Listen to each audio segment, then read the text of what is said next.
आज पूज्यपाद स्वामी जी महाराज ने श्रवण का प्रसंग लिया है। श्रवण कुमार स्वामी जी महाराज ने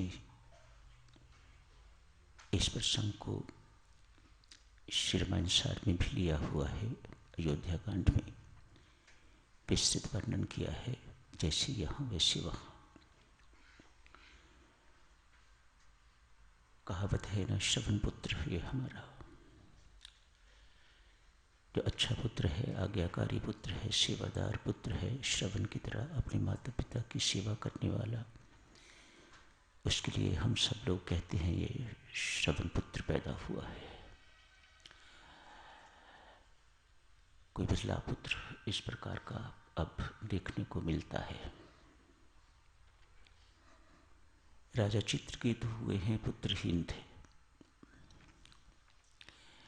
महर्षि अंगिरा का उनके यहाँ आना जाना बना रहता था। जब भी आते राजा उनसे निवेदन करते, महर्षि पुत्रहीन हूँ, इतना बड़ा राज्य कौन संभालेगा, कृपा करो एक पुत्र मिल जाए, आशीर्वाद दो एक पुत्र पैदा हो। ऋषि बहुत देर तक टालते रहे। हमेशा कहते, राजन, पुत्र वाले भी उतने ही दुखी हैं जितने पुत्रहीन। तेरे लिए बेहतर यही है कि तू पुत्र की मांग न कर। पुत्र मोह बलवान भी बहुत है, प्रबल बहुत है। परिवार पूरा ही तब होता है जब घर में पुत्र पैदा हो जाता है। एक अनूठी सी मांग हर माँ बाप की। बहुत जिद की, बहुत आग्रह किया। ठीक है राजन, परमेश्वर कृपा करेंगे, तेरे घर पुत्र पैदा होगा। समय पाकर चित्रकेतु के घर पुत्र पैदा हुआ। अभी थोड़ा ही बड़ा हुआ होगा, राजा की दूसरी रानी ने उसे जहर देकर मरवा दिया। पुत्र ने तो एक ही कोख से पैदा होना था, दूसरी कोख उसे सहन न कर सकी, जहर देकर उसे मरवा दी। राजा चित्रकेतु शोक में डूब गया है, शोक सागर में डूब गया है, बाहर नहीं निकल रहा। महर्षि को याद कर रहा है, उनकी बातों को याद कर रहा है। महर्षि बहुत देर तक एक होनी को टालते रहे, लेकिन होनी भी उतनी ही प्रबल है। संत महात्मा कहाँ तक टालते रहे। आखिर जो होना है, जो प्रारब्ध में स्वयं लिखा हुआ है, वह होके रहता है। संत ही है जो टाल सकता है। कितनी देर तक टालता रहा। ये आज का दिन इसे देखना न मिले, इसी को टालता रहा। मैं इसके घर आता हूं, इसका नमक खाया है, अनिष्ट स्थिति से बताता रहा। आज पुनः आए हैं, पर अकेले नहीं आए। उन्हें लगा मैं शायद अकेले इसे समझा ना सकूंगा। मेरे इसके साथ लगभग पारिवारिक संबंध है। देवऋषि नारद को साथ लेके आए। कहा, देवऋषि चलो। राजा बहुत परेशान है, बहुत बेचैन है, उदास है, शोक में डूबे हुए हैं। देवऋषि नारद आके राजा को समझाते हैं, राजन, तेरा पुत्र जहां चला गया है वहां से लौट के नहीं आ सकता। शोक रहित हो जा। तेरे शोक करने से तेरी कोई सुनवाई नहीं होने वाली, तेरी कोई सुनने नहीं वाला। जो होना था सो हो गया। जहां गया है वहां से लौट के नहीं आएगा। बहुत लाड प्यार कर रहे हैं, बहुत समझा रहे हैं राजा को, लेकिन राजा फूट फूट के तो रो रहा है। ऐसे वक्त में एक ही शिकायत होती है ना, लेना ही था तो फिर दिया क्यों? आम शिकायत है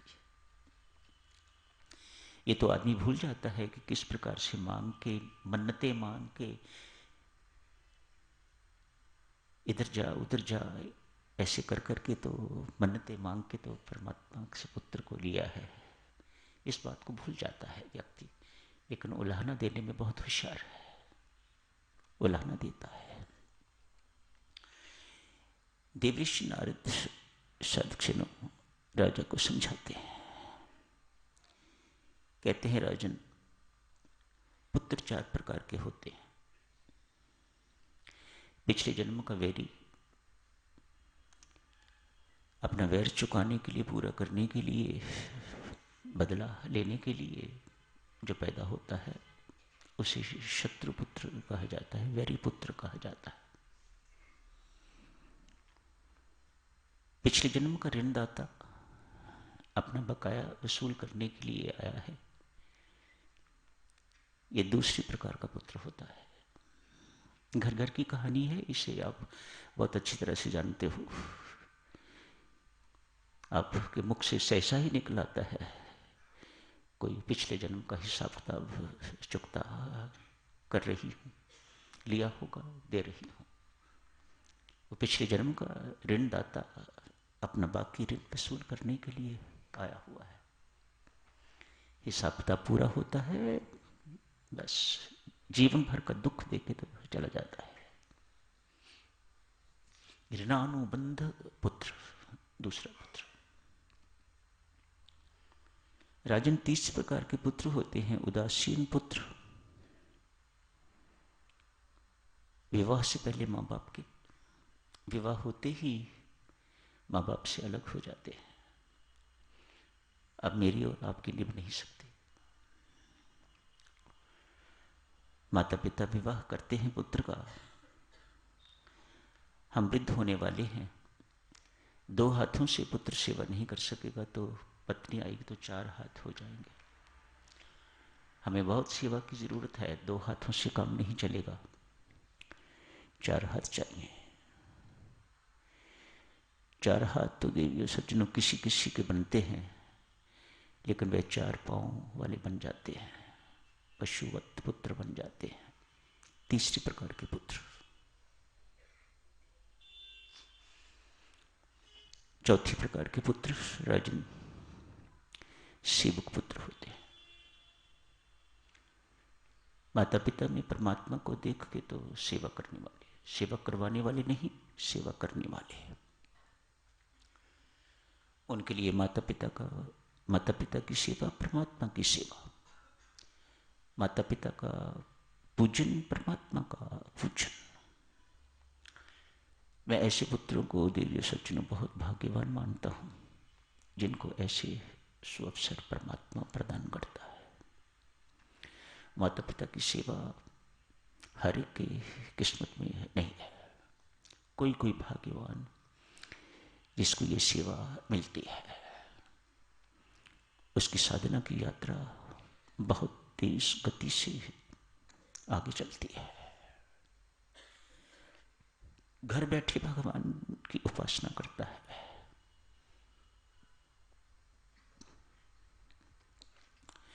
जिस बहू को सास की सेवा करने को मिल जाती है वह बहू धन्य, अति धन्य। जिस पुत्र को माँ बाप की सेवा मिल जाती है वह पुत्र धन्य, अति धन्य। सेवा तो साधक्षणों किसी को भी मिले, जिस पत्नी को अपनी पति और सास ससुर की सेवा मिल जाती है वह भी धन्य। सेवा के लिए इतना ही याद रखो, नर की सेवा नहीं, नारायण की सेवा। सेवा वही परमात्मा के घर पहुंचती है। बाकी सेवा में तो देवी सज्जनों मैं की सेवा है, परमात्मा की सेवा नहीं है। कोई विरला करने वाला परमात्मा की सेवा। सेवा तो वही है जो परमात्मा की सेवा है। हम सब नर की सेवा करने वाले, नारी की सेवा करने वाले, नारायण की नहीं। परमात्मा उसी सेवा को सेवा मानता है। राजन, तेरा पुत्र शत्रुपुत्र था, शत्रुता निभाने के लिए आया था, चला गया। ये महर्षि अंगिरा नौबत ना आए इसी को टाल रहे थे, पर तू न माना। समझाने के बावजूद भी राजा रोए जा रहा है, मान शोक से बाहर नहीं निकल पा रहा। एक बड़ा धक्का सा उसे लगा हुआ है, जैसे अर्जुन को लगा था। वही स्थिति, फूट फूट के रो रहा है। देवर्षि नारद कहते हैं, राजन, मैं तुझे तेरे पुत्र के दर्शन करवाता हूं। सारे विधि विधान तोड़ के देवर्षि नारद उसके पुत्र को लेके आए, जो मर गया। सफेद कपड़ों में लिपटा हुआ पुत्र, सफेद कपड़े पहने हुए हैं, clad in white, pure white, राजा के सामने आके खड़ा हो। देवर्षि नारद कहते हैं, क्या देख रहे हो, तेरा बाप राजा, प्रणाम कर इनको। पुत्र पहचानने से, पुत्र नहीं को, आत्मा, आत्मा पहचानने से इनकार कर रहा है। कौन बाप, किसका बाप? देवर्षि, क्या कह रहे हो आप?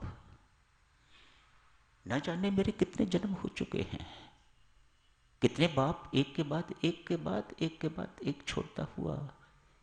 मैं इसे नहीं पहचानता ये कौन है, किस किस को पहचानूं?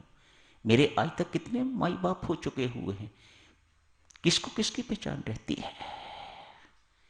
मैं इस वक्त विशुद्ध आत्मा हूं, मेरा माई बाप कोई नहीं, मेरा माई बाप सिर्फ परमात्मा है। तो शरीर के संबंध टूट गए, खत्म। 84 लाख योनियां ऐसी नहीं बनी हुई,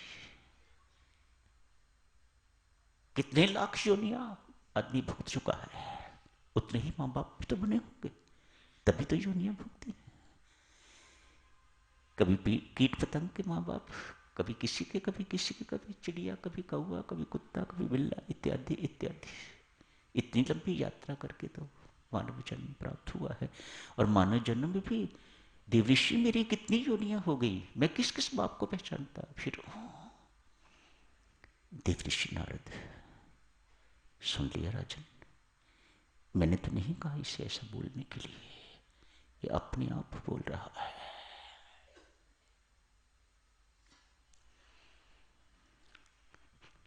एक और धक्का लगा, जिसके लिए मैं रो रहा हूं, जिसके लिए मैं बिलख रहा हूं, वह मुझे पहचानने से इनकार कर रहा है।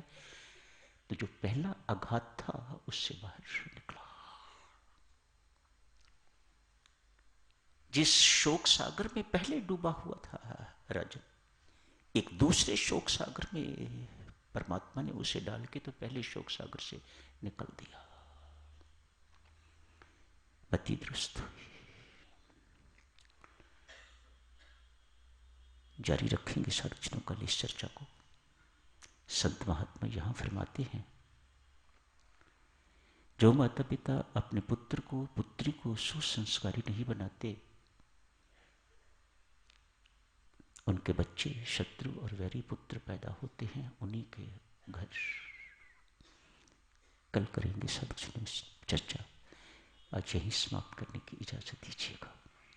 धन्यवाद। यही कहना होगा ना, मात्र पुत्र पुत्री पैदा करना ही माता पिता का कर्तव्य नहीं है, इससे बढ़ के कहीं अधिक कर्तव्य है उन्हें सुसंस्कारी बनाना। जो माता पिता इस सब्जेक्ट में फेल हो जाते हैं, उनका आगामी जन्मों में क्या हाल होता है कल देखेंगे। आज ही समाप्त करने की इजाजत दें। धन्यवाद।